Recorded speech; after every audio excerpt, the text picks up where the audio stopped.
My ex would have bought me the diamond one. She sighed, holding the ring I saved for. I stood up, took the ring back without a word and left. Returned it the next morning. She called crying, saying she didn't mean it. I said, "Call your ex," and hung up. Hey viewers, before we move on to the video, please make sure to subscribe to the channel and hit the like button if you want to see more stories like this. Thanks. I didn't realize I was merely a placeholder until the very end. Looking back, the signs were there, painted in neon red, but I was colorblind with what I thought was love. I'm a distinct type of guy, reliable. I work in logistics management. It's not sexy. I don't close multi-million-dollar deals on golf courses, and I don't drive a leased Porsche. I drive a paid-off Toyota Tacoma. I max out my 401k, and I fix things when they break. I am the definition of safe. Elena, my girlfriend of 3 years, was the opposite. She was chaos wrapped in designer silk. She was an event coordinator, which meant she spent her days surrounded by luxury. She couldn't actually afford curating weddings for people with old money. She was beautiful, stunning actually, and she knew it. For 3 years, I thought we had a partnership. In reality, I was a subsidy. We lived in a high-rise apartment downtown that stretched my budget to the limit. I paid the rent, the utilities, the insurance, and the groceries. Elena's paycheck was hers. It went to maintenance, hair, nails, reformer Pilates classes, and a rotating wardrobe of Revolve dresses. Because I covered the boring survival costs, she felt wealthy. She walked around with the confidence of a trust fund baby, completely ignoring the fact that the roof over her head was being held up by my overtime hours. And then there was Julian. Julian was the ex. He was the ghost that haunted our apartment. He was a commercial real estate developer, loud, flashy, and significantly older than her. They had dated for a year before me. According to Elena, it ended because he was toxic and emotionally unavailable. But God, did she miss the lifestyle. It was a constant low-level hum of comparison. Julian used to take me to Cabo for the weekend, not just camping, she'd say while we were packing the truck for a trip to the lake. Julian never made me pump my own gas, she'd mutter if we stopped at a station in the rain. Julian knew the owner of this place. She'd sigh if we had to wait 20 minutes for a table. I absorbed it all. I took it on the chin. I told myself she was just venting. I told myself that she was with me because she valued loyalty over money. I convinced myself that I was the good guy who saved her from the toxicity and that eventually she'd appreciate the stability I offered. I was an idiot. The dynamic came to a head in November. Elena's car, a used BMW she insisted on buying despite the high mileage, blew a gasket. The repair bill was $2,400. She didn't have it. She had spent her savings on a girl's trip to Miami the week before. "I can't believe this," she cried at the kitchen table, looking at the invoice. "It's so unfair. Why is life so expensive?" I sighed, pulled out my checkbook, and wrote the check. "I got it, Elle. Just try to be more careful with the spending next month, okay?" She didn't say thank you. She looked at the check, then at me and said, "You know, when I wrecked my car with Julian, he just leased me a new one the next day. He didn't give me a lecture about budgeting." I froze. My pen hovered over the ledger. That stung. It wasn't a playful jab, it was resentment.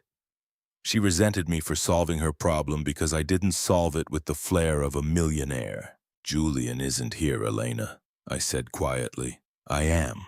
"I know," she huffed, grabbing the check. "I'm just saying it's stressful being with someone who counts pennies." I should have ended it there. I should have ripped up the check and told her to call Julian, but I didn't. I was planning to propose, and I thought this was just stress talking. I thought a ring would fix the insecurity. I thought making it permanent would finally silence the ghost. So I doubled down. I started picking up extra shifts. I stopped buying lunch. I canceled my own gym membership. I saved every single spare dollar for 6 months. I was going to buy her a ring that proved I was enough. Shopping for an engagement ring is a terrifying experience for a regular guy. You walk into these showrooms with lighting designed to make you feel inadequate, faced with price tags that look like phone numbers. I did my research. I knew I couldn't afford a massive 3-carat rock like the one she liked on Instagram, not without going into debt, which I refused to do. I wanted to start our marriage clean, not in the red. So I focused on quality. I found a loose diamond, 1.2 carat. Not huge, but it was flawless. VVS1 clarity, E-color, ideally cut.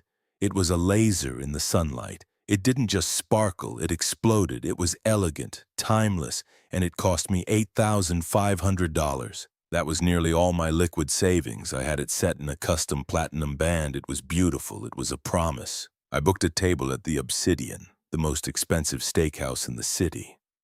It was one of those places where the menu doesn't have prices and the waiters wear tuxedos. The night started okay, but the tension was there. Elena was in a mood. She complained that our table was too close to the kitchen.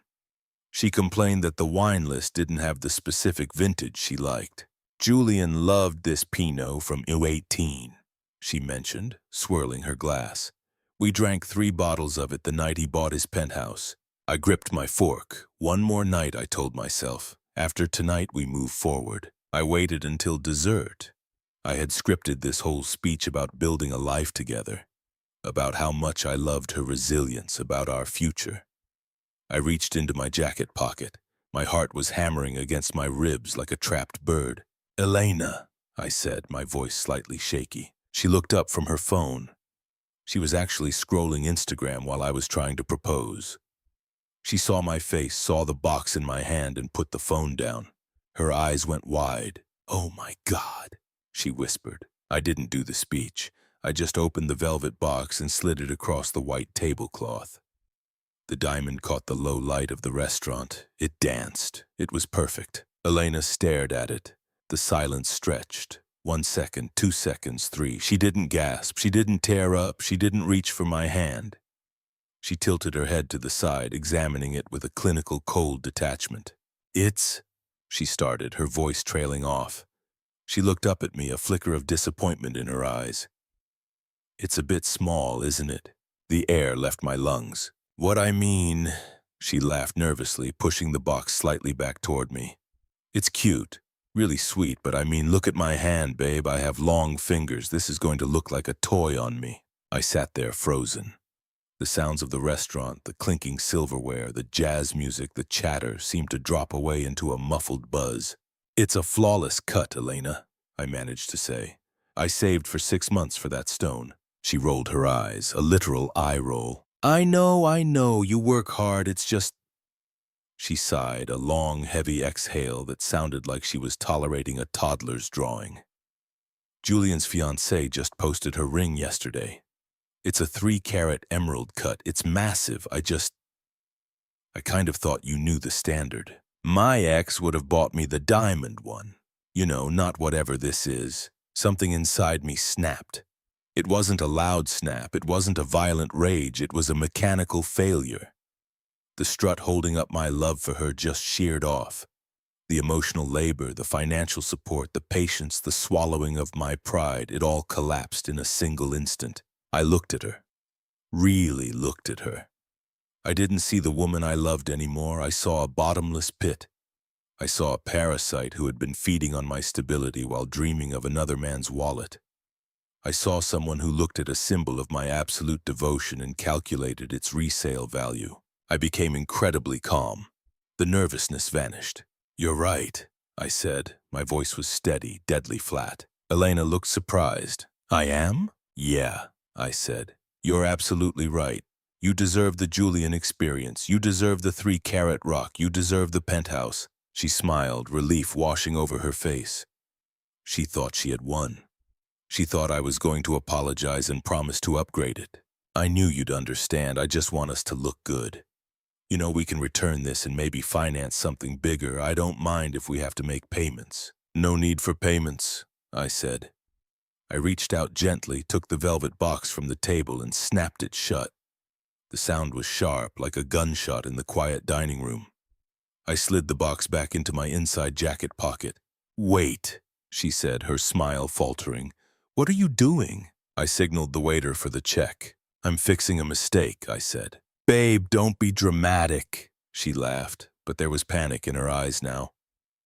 "Let me see it again. It was shiny. I can work with it until we upgrade." The waiter arrived. I handed him my card without looking at her. I'm not upgrading the ring, Elena, I said, signing the receipt. And I'm not upgrading us. I stood up. Where are you going? Her voice pitched up. People were starting to look. Home, I said. To pack. Pack? You're leaving me here? She hissed, grabbing my wrist. We took your truck. How am I supposed to get home?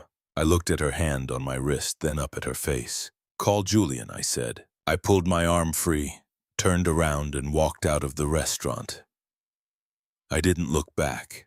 I could hear her calling my name as I pushed through the heavy oak doors into the cool night air, but I didn't stop. For the first time in 3 years, I felt light. I drove home in silence. No music, no radio, just the hum of the tires on the pavement. My phone was vibrating on the passenger seat every 30 seconds. Calls, texts, FaceTime requests from Elena. I didn't look at a single one. When I got to the apartment, I didn't cry, I didn't throw things. I moved with the efficiency of a man executing a work contract. I packed 2 suitcases with my clothes, my toiletries, and my laptop. I took my passport and my birth certificate from the lockbox. I left the keys on the kitchen counter right next to the stack of unpaid utility bills she had forgotten to open. I checked into a Motel 6 down the highway. It wasn't glamorous, but the sheets were clean, and more importantly, it was quiet. I turned my phone off completely, cracked a beer, and slept like the dead. I woke up at 8:55 a.m. The jewelry store opened at 9 o'clock. I was the first person through the door. The sales associate, a nice older woman who had gushed over the ring just yesterday, looked confused when she saw me. Back so soon, did it need resizing? She asked, smiling. I placed the box on the glass counter. I need to return it. Her smile vanished.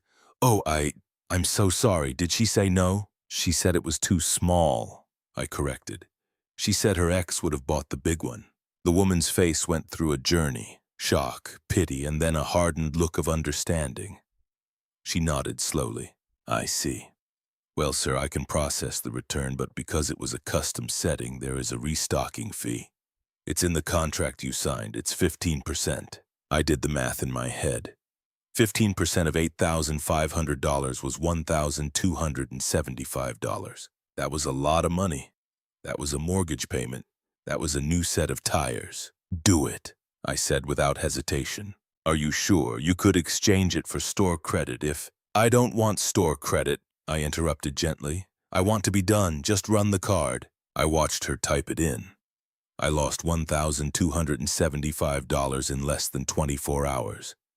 But as I walked out of that store with $7,225 refunded to my account, I didn't feel like I'd lost money. I felt like I had paid a ransom to get my life back. It was a stupid tax, and I paid it gladly. I sat in my truck and finally turned my phone on. It nearly crashed from the flood of notifications. 42 text messages, 12 missed calls. The texts ranged from anger to panic to bargaining. You embarrassed me. Where are you? I'm sorry, I was just stressed. Baby, please come home. I love the ring, I swear. I didn't read them all. I typed one response. I returned the ring this morning. I'm contacting the landlord to take my name off the lease.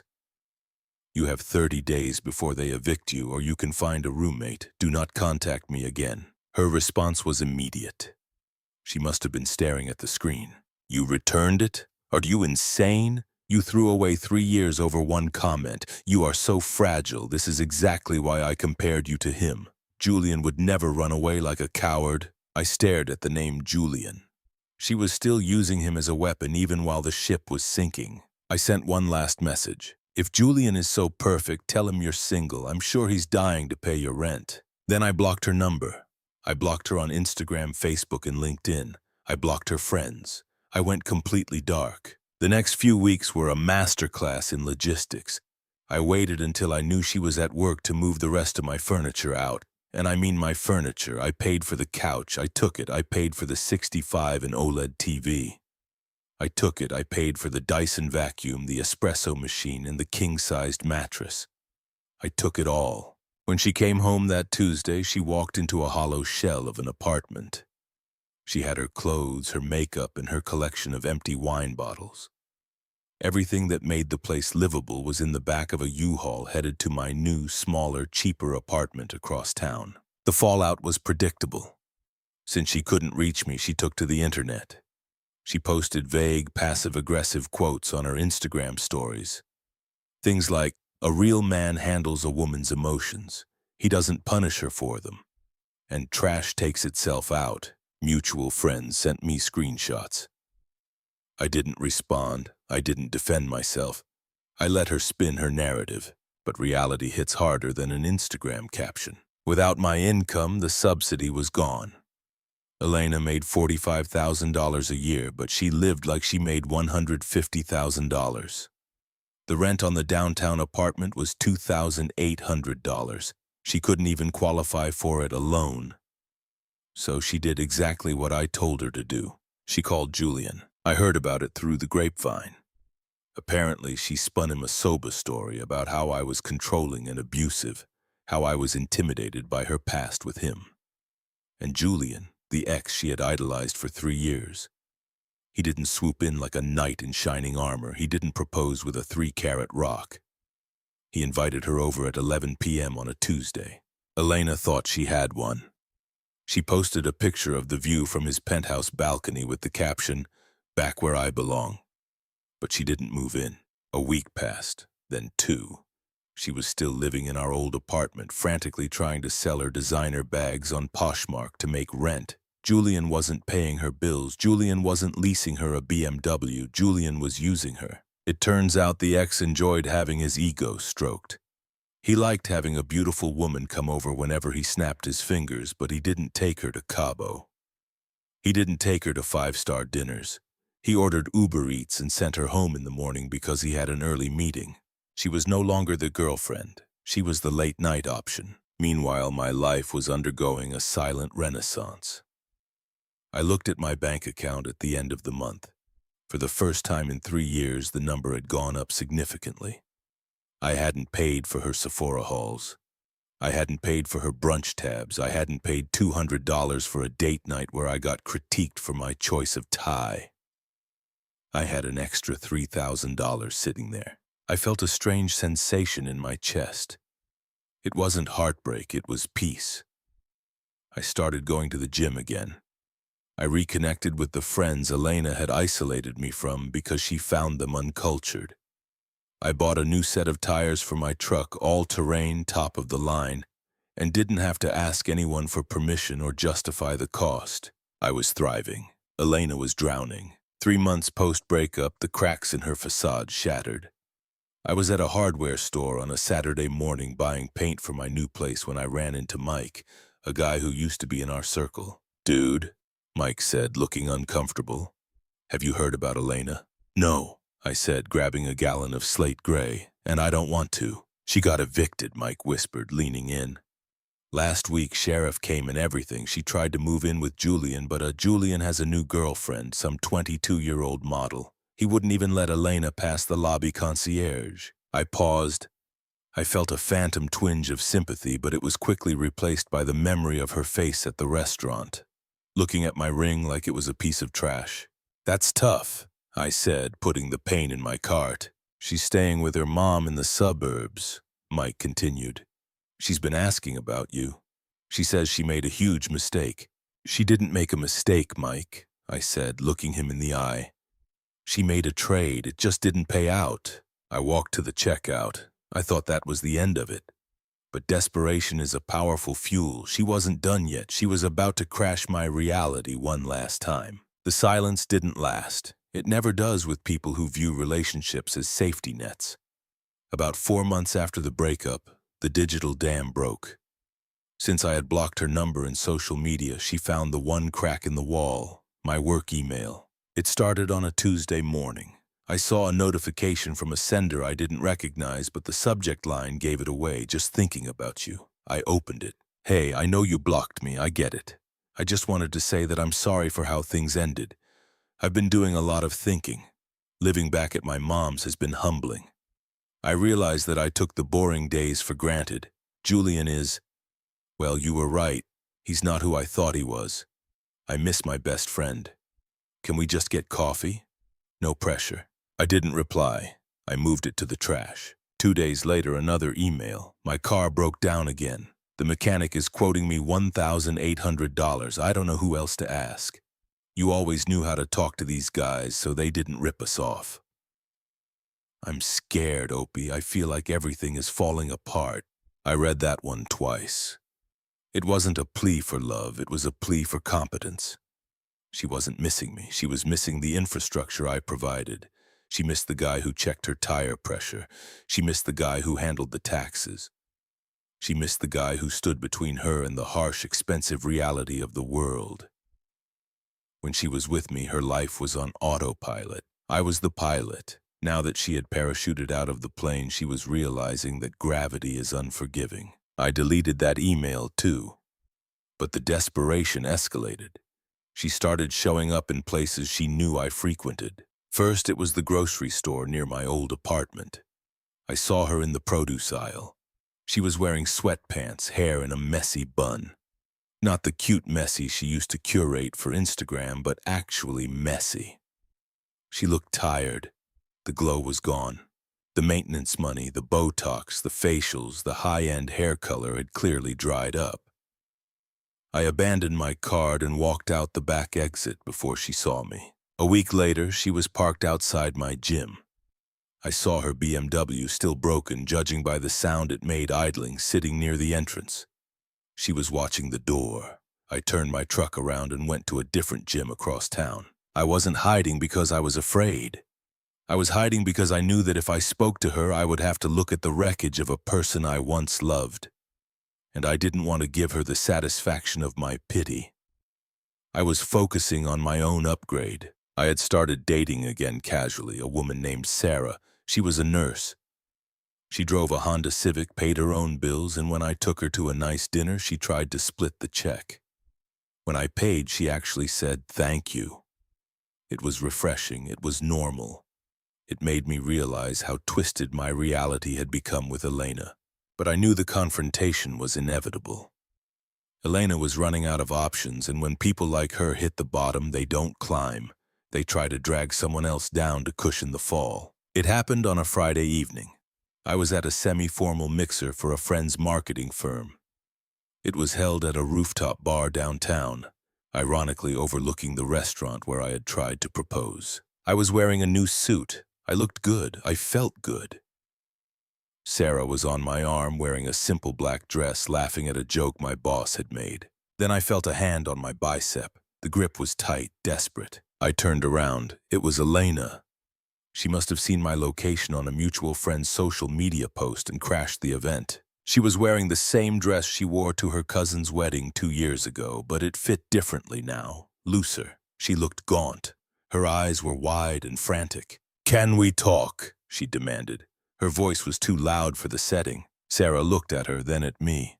She sensed the history immediately. "I'm going to grab another drink," Sarah said softly, squeezing my hand before stepping away to give us space.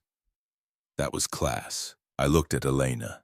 "You shouldn't be here, Elena." "I have nowhere else to go," she hissed, tears instantly welling up. "You blocked me everywhere. You left me to rot." "I left you to the life you asked for," I said calmly, taking a sip of my drink. "You wanted the Julian lifestyle. You went to get it." "Julian is a monster!" she cried. A few heads turned nearby. "He used me, Op. He treated me like a prostitute. He kicked me out at 3 a.m. He laughed at me when I asked for help with rent." "That sounds terrible," I said. My tone was conversational, like we were discussing the weather. "It also sounds like none of my business." She recoiled as if I had slapped her. "How can you be so cold? We were together for 3 years. We were going to get married. I saw the ring, Opie. I know you loved me." "I did," I nodded. "I loved you enough to spend my life savings on a promise, and you looked at that promise and asked for a receipt." I was confused. She stepped closer, trying to grab my hand. Her palms were clammy. "I made a mistake. I don't care about the money anymore. I don't care about the diamonds. I just want you. I want my safe place back. Please, I'm drowning. I'm living in my mom's guest room. I'm drowning in debt. Just take me home. I'll be better, I swear." I looked at her. I didn't feel anger. I didn't feel triumph. I didn't even feel the urge to mock her. I just felt nothing. She was a stranger, a bad investment I had written off. I stepped back out of her reach. "You're not listening, Elena," I said, my voice low and firm. "You didn't want me. You wanted a sponsor. You viewed our relationship as a transaction. You thought you were holding a winning lottery ticket with Julian, so you tried to trade up." She sobbed, shaking her head. No, it wasn't like that." "It was exactly like that," I cut her off. "You tried to trade up, but the market crashed, and now you're trying to sell your shares back to me." I leaned in slightly, delivering the final verdict. "But I'm not buying any more. I closed that account the minute you asked for a bigger rock." She stood there, mouth open, the tears streaking her makeup. She looked small. "Go home, Elena," I said. "Figure it out yourself. You're an adult." I turned my back on her. I walked across the rooftop terrace toward Sarah, who was waiting by the railing with a smile. I put my hand on the small of her back. "Everything okay?" Sarah asked. "Yeah," I said, looking out over the city lights, just tying up a loose end. I didn't look back to see if Elena was still standing there. I didn't need to. She was part of my history, a lesson learned in the cost of self-respect. I had paid the restocking fee, and I was finally completely free. Thanks for watching. Make sure to subscribe to the channel and hit the like button. What do you think about this story? Share it in the comments.